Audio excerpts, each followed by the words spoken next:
Euh, Maintenant, on voit al-hadi wa ahkamuhu. Donc, la bête de sacrifice maintenant. La bête de sacrifice, on va voir ce que ça veut dire, al-hadi, et c'est les jugements qui s'y rapportent. Donc, al-hadi, ici, ma yuhda ila al-bayti al-haram min bahimati al-an'am, al-ibil wal-baqar wal-ghanam. Taqarruban ila Allah ta'ala. Donc, ici, c'est quoi le hadi?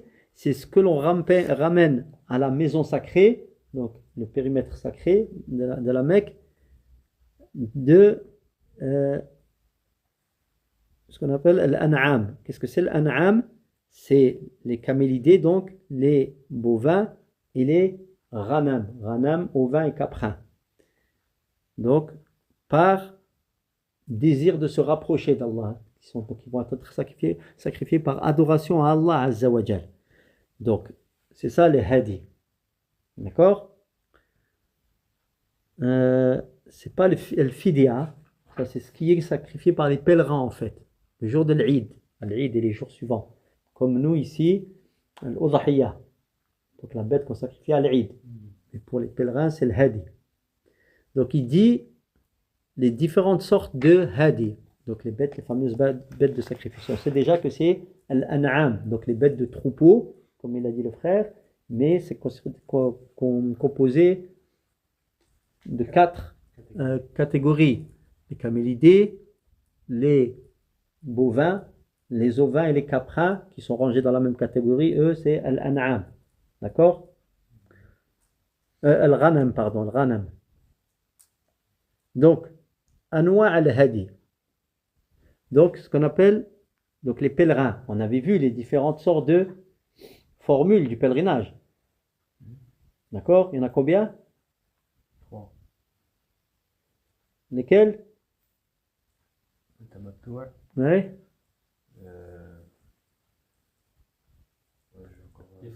Al-ifrad.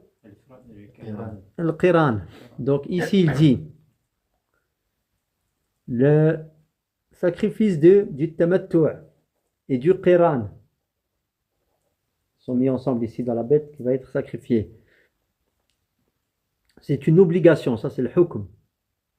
C'est une obligation, wajib. C'est obligatoire pour celui qui fait le tamattu', le hajj sous la formule du tamattu' ou du qiran.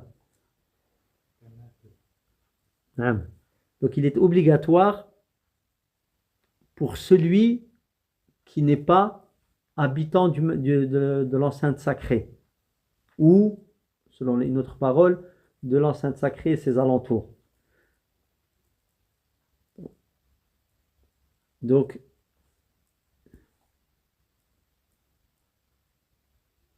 et ça c'est un sacrifice de rite du pèlerinage. Allah Azza wa Jal dit فَمَنْ تَمَتَّعَ بِالْعُمْرَةِ إِلَى الْحَجِّ فَمَا اسْتَيْسَرَ مِنَ الْهَدِيِ.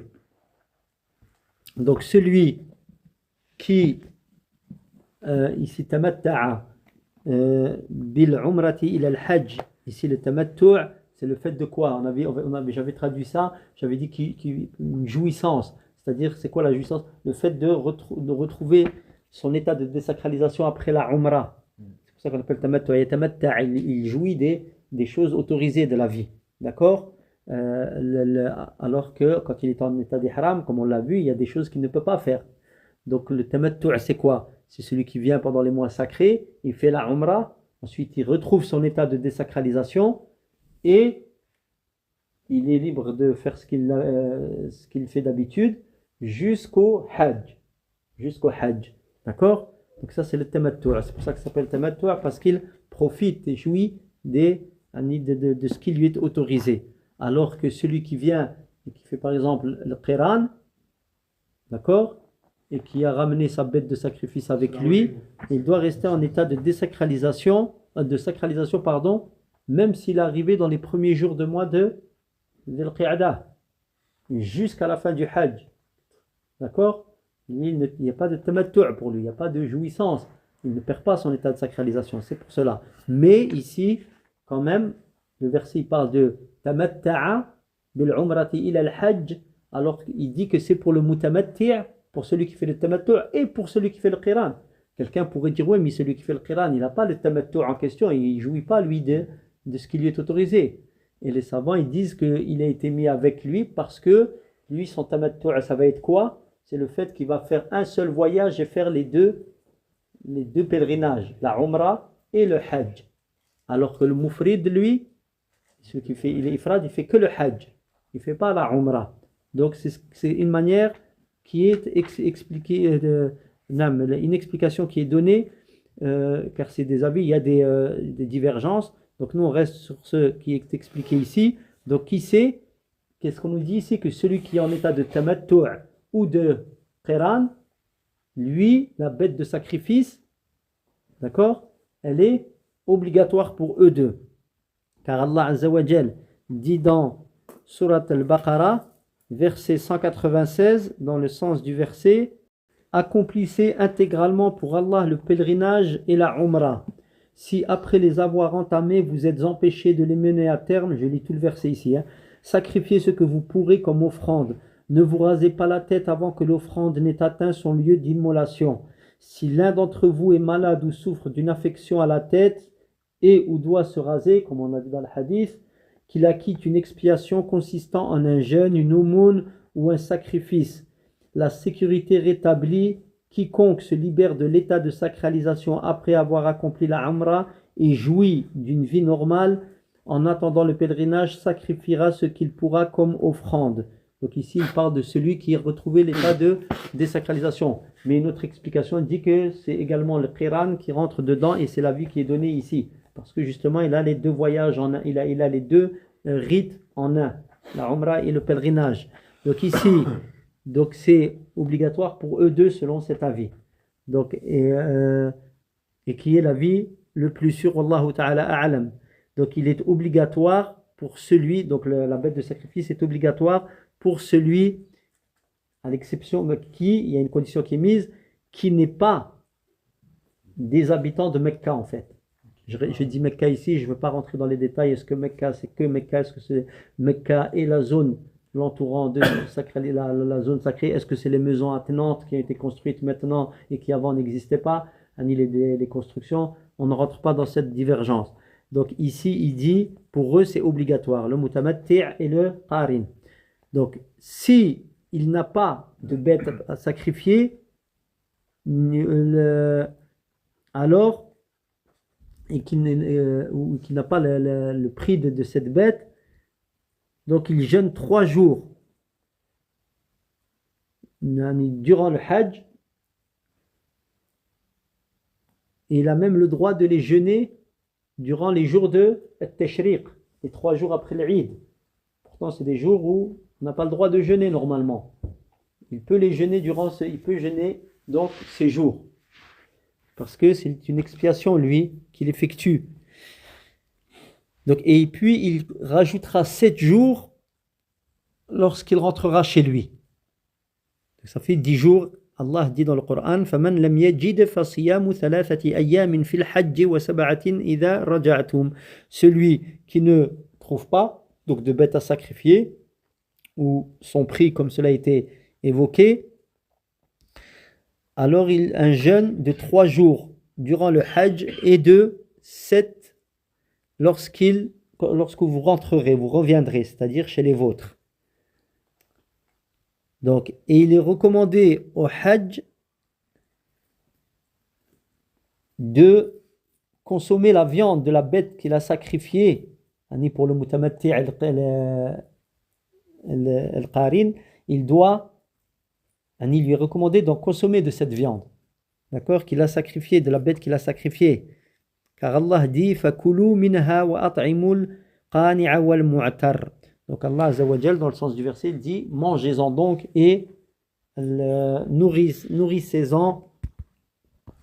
Donc ici, mangez-en donc et nourrissez-en le pauvre qui ne mendie pas ainsi que le mendiant. Donc, ici, il est expliqué dans la note de bas de page, on a tenu de nombreux autres avis concernant ces termes. Le qani' et le mu'tar. verset 36 de Surat Al-Hajj.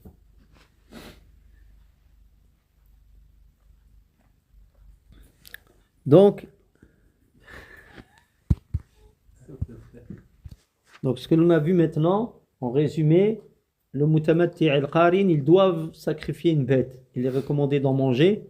Celui qui n'a pas les moyens de payer la bête ou de sacrifier une bête, qui ne trouve pas une bête, alors il doit jeûner 3 jours durant le hajj. Il lui est autorisé même durant les jours de tashriq, donc les 3 jours suivant l'Eid, et 7 jours en rentrant. Ça, c'est pour le hadi. D'accord? Ça, c'est hadi, ce qu'on appelle donc du tamattu et du qiran. Il y a un autre hadi qu'on appelle al-jibran, c'est-à-dire que c'est la fidya. Ça, c'est un sacrifice qui n'est pas un sacrifice de, on va dire, de taqarrub, mais c'est d'expiation. Le sacrifice, celui qu'on vient de voir là, c'est le sacrifice d'adoration. D'accord? Et là, on parle maintenant de al-hadi, sacrifice d'expiation. Quant à lui, il explique que Hadiul Jibran, donc c'est l'expiation obligatoire pour justement le délaissement d'un acte obligatoire, ou pour le fait d'effectuer, pour celui qui a effectué un acte interdit. D'accord? Parce que comme on a vu, les obligations du Hajj, par quoi il s'expie? Celui qui délaisse une obligation par un sacrifice. C'est la même chose. Et ce qu'on vient de voir aujourd'hui, c'est l'expiation. D'accord? Pour celui qui fait un interdit. Donc, c'est-à-dire celui qui fait une interdiction qui transgresse un interdit de l'état de sacralisation. Ou alors, comme on l'a vu tout à l'heure, quelqu'un qui est empêché d'accéder à la mosquée sacrée, comme on l'a vu au tout début, quand on a parlé de l'ihram. D'accord? Celui qui est empêché parce qu'il y a une cause. Allah Azza wa Jal, il dit dans le Coran, فَإِنْ أُحْصِرْتُمْ فَمَسْتَيْسَرَ مِنَ الْهَدِيَ. Donc la traduction approximative, c'est si vous êtes empêché, c'est-à-dire de compléter le Hajj ou la Umrah. Alors, ce que vous pouvez sacrifier comme offrande. D'accord? Donc ici, le fameux Hadi Jibran, c'est quoi?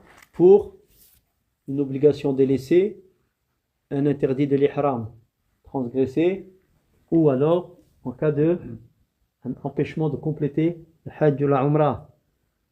D'accord? Et Ibn Abbas a dit, celui qui oublie un rite du pèlerinage ou qui le délaisse alors traduction littérale, qu'il verse du sang, c'est-à-dire qu'il sacrifie une bête. D'accord? Bien entendu, ici, il parle de ce qui est des actes obligatoires en fait, c'est-à-dire de ce qui est expiable, parce qu'il y a des actes que tu ne peux pas expier. Les piliers, si tu délaisses un pilier que le Hajj est fini et que tu n'as pas fait un pilier, tu ne peux pas expier. Ton Hajj il est nul et non avenu. D'accord? Donc, et ce genre de hadi, cette offrande, le hadi, cette offrande, on n'a pas le droit d'en manger. C'est une offrande qui est effectuée, justement, c'est une expiation, tu n'en manges pas, mais on doit la donner en aumône. Et ça répond un peu à la question du frère de tout à l'heure au début, qui dit, est-ce qu'on doit sacrifier la bête tout de suite? Il faut que la bête, elle soit sacrifiée pour les gens du haram. D'accord? Cette bête-là d'expiation. Donc on a l'offrande d'adoration, donc le hadi pour le mutamatti' et le qarin, d'accord? Hadi, tamattu' wal qiran, et le hadi al-jabran, c'est-à-dire pour expier, d'expiation, une offrande d'expiation. Pour la première, est-ce que tu as le droit d'en manger? C'est taqarrub ila Allah, tu te rapproches d'Allah Azza wa Jal, c'est un acte de sacrifice. Et la deuxième, c'est un acte d'expiation. Et tu n'as pas le droit d'en manger. Et c'est pour qui? C'est pour les nécessiteux du haram. Donc de l'enceinte sacrée. Allahu a'lam, comme c'est expliqué ici. Et en troisième lieu, il parle de l'offrande de tatawwu'. Donc une offrande de surérogatoire, on va dire. Il dit, elle est recommandée pour toute personne effectuant le pèlerinage ou toute personne effectuant le grand pèlerinage, le hajj ou la umrah. Donc, en suivi du prophète sallallahu alayhi wa sallam. Le prophète sallallahu alayhi wa sallam, il a sacrifié 100 chameaux durant le pèlerinage d'adieu. Les bêtes qu'il devait sacrifier, donc bien entendu celles qu'il devait sacrifier, et en plus 100 chameaux il a sacrifié, dont Allahu a'lam 63 de sa main, de sa noble main. Donc ces bêtes de sacrifice là, il est autorisé et recommandé d'en manger, comme la bête de sacrifice de l'hadi, de l'Eid. Ça c'est des bêtes en plus, mais tu peux en manger, il est recommandé d'en manger, car le prophète sallallahu alayhi wa sallam, en fait les 63 il a tué le prophète sallallahu alayhi wa sallam, puis il a ordonné Ali, radiyallahu anhu, à Ali de tuer les autres. Donc le prophète sallallahu alayhi wa sallam, il a donc ordonné de cuisiner une partie de chaque bête et de manger. Et il a mangé de celle-ci, donc, et il a bu de le marq, donc la soupe qui a été faite à partir avec la viande de celle-ci. Donc il est rapporté par Muslim. C'est-à-dire avec à chaque fois il prenait des bêtes, il a pris des morceaux des bêtes là et il a ordonné des morceaux de les cuisiner, il en a mangé et il a bu de la sauce, la soupe qui est faite avec. Donc, et il est également autorisé au nom à la personne qui n'est pas en état de sacralisation, qui n'effectue pas son pèlerinage, donc d'envoyer des offrandes, des bêtes à sacrifier à Mecca, afin qu'elles soient sacrifiées là-bas en ce temps, au moment de l'Eid, pour se rapprocher d'Allah Azza wa Jal. Et je dis au moment de l'Eid, Allahu A'lam. C'est parce qu'on est dans le moment du pèlerinage. Est-ce que c'est autorisé dans d'autres moments? Allahu Ta'ala A'lam, là je ne peux pas m'avancer. Donc il n'est pas interdit, rien ne lui est interdit de ce qui est interdit aux pèlerins. Donc là je reviens à ce que j'ai dit, c'est effectivement c'est au moment du Hajj. D'accord? Et ça c'est le hadith de Aïcha radiyallahu anha, qui dit que le prophète sallallahu alayhi wa sallam, il a envoyé des bestiaux, donc des ovins, Allahu a'lam, à Mecca, et elle dit, pour qu'ils soient sacrifiés là-bas, et il n'a, ou un, je sais plus, ou des, donc ovins, et elle dit, radiyallahu anha, et il n'a rien délaissé de ce que délaissent les pèlerins. C'est-à-dire que rien de ce qui est interdit aux pèlerins, il ne s'est rien interdit pour sa part, c'est-à-dire qu'il n'était pas en état d'ihram, entre guillemets. D'accord?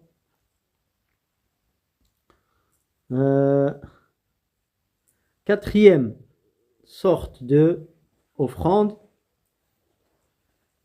donc c'est les offrandes de Nadr, Hadiyun Nadr, le vœu. Donc, quand une personne elle fait un vœu, c'est-à-dire qu'est-ce que c'est le vœu? Un nadr, c'est une personne qui s'impose à elle-même une adoration. Il y a plusieurs sortes de nadr, d'accord? Il y en a, pour ma part, je connais 5 catégories. Enfin, c'est comme ça que je les ai lus. Et c'est celle qu'il se doit, qui est obligée, qu'il n'a pas le choix d'accomplir le vœu qu'il est obligé d'accomplir, c'est le vœu de nadr, un nadr qu'on peut appeler d'échange. Serment, le vœu, il dit, si Allah me donne telle chose, si un tel vient à tel moment, si je reçois cela, alors je vais faire telle adoration. Il s'impose une adoration, mais à condition. Mais le prophète sallallahu alayhi wa sallam, celle-ci, il l'a fortement déconseillé. Il a dit, elle ne rapporte pas grand-chose de bien et on la sort. C'est quelque chose qui est sorti de l'avare. Je fais si Allah me donne. Si Allah ne me donne pas, je ne fais pas. D'accord? Bref, elle est autorisée, mais déconseillée. Bref, le hadi al-nadr, quelqu'un qui dit, donc qui fait un vœu, qu'il va faire une offrande à Mecca, c'est-à-dire qu'il va envoyer une bête, qu'il va la faire là-bas. Donc c'est ce qu'il prête serment, il fait le vœu. Donc le pèlerin, donc, et c'est pas spécialement de ça qu'on parle, hein. C'est pas de cette catégorie de vœux qu'on parle, hein. Il fait un vœu là, peut-être qu'il veut le faire juste comme ça. Je fais le vœu comme cela, sans raison, j'attends rien en retour si ce n'est la satisfaction d'Allah Azza wa Jal et sa miséricorde. Donc, pas ce dont je viens de parler. Donc, il fait le pèlerin, il est là-bas, il fait un vœu, il dit je fais le vœu de sacrifier une bête. D'accord? Dans l'enceinte sacrée. Donc, il est obligatoire pour lui de accomplir son vœu. Car Allah Azza wa Jal, ثم ليقضوا تفثهم وليوفوا نذورهم وليطوفوا بالبيت العتيق. Donc ici la traduction approximative, puis qu'ils achèvent le rite, se purifient de toute souillure, s'acquittent de leur engagement. C'est ça leur engagement, c'est-à-dire le vœu qu'ils ont fait de sacrifier une bête. Si quelqu'un a fait le vœu, il doit leur engagement pris devant Allah. Donc ici il y a une autre compréhension qui est donnée, et accomplissent les circumambulations autour de l'antique maison, c'est-à-dire la Kaaba. Et donc ici, si quelqu'un il fait une offrande qui est la quatrième catégorie, une offrande de vœu, donc il doit accomplir son vœu comme cela est stipulé ici. Et cette offrande-là, est-ce qu'il a le droit d'en manger? Non, parce que c'est un vœu. Donc voilà pour ce qui est des catégories, 4 catégories. On les récapitule. Donc l'offrande, le sacrifice de tamattu' et de qiran, ça c'est le hukm obligatoire. Est-ce qu'il en mange? Naam. La deuxième, l'offrande d'expiation. D'accord, que ce soit d'expiation pour une obligation délaissée, un interdit transgressé de l'ihram. D'accord. La troisième, c'est rogatoire pour